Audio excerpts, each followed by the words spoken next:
বিসমিল্লাহির রহমানির রহিম। ইযা জাআ নাসরুল্লাহি ওয়াল ফাতহ ওয়া রাআইতান নাসা ইয়াদখুলুনা ফি দীনিল্লাহি আফওয়াজা ফাসাব্বিহ বিহামদি রাব্বিকা ওয়াস্তাগফির ইন্নাহু কানা তাওয়াবা। যখন আসবে আল্লাহর সাহায্য ও বিজয় এবং আপনি মানুষকে দলে দলে আল্লাহর দ্বীনে প্রবেশ করতে দেখবেন, তখন আপনি আপনার পালনকর্তার পবিত্রতা বর্ণনা করুন এবং তার কাছে ক্ষমা প্রার্থনা করুন। নিশ্চয়ই তিনি ক্ষমাশীল। এই সূরায় আল্লাহ তাআলা ইসলামের বিজয় এবং দলে দলে মানুষ ইসলামে দাখিল হওয়ার কথা বলছেন। মক্কা বিজয়ের সময় দলে দলে মানুষ ইসলামের মধ্যে দাখিল হয়েছে।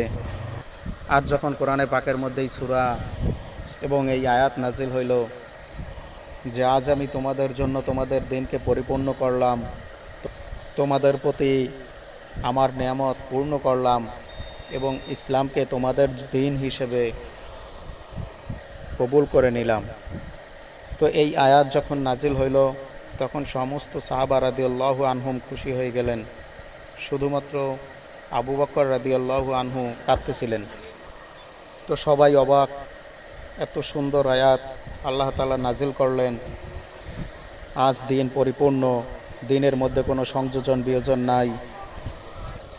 আমাদের কোরবানি, মেহনত, পরিশ্রম, আমাদের জীবন উৎসর্গ করা সমস্ত কিছুই আল্লাহ তাআলা কবুল করে নিয়েছেন। এ তো খুশির সংবাদ, আর আপনি কাঁদতেছেন। তো আবু বকর রাদিয়াল্লাহু আনহু বললেন যে দেখো, আমি তো এই আয়াতের মধ্যে নবীজির মৃত্যুর সংবাদ দেখতে পাচ্ছি।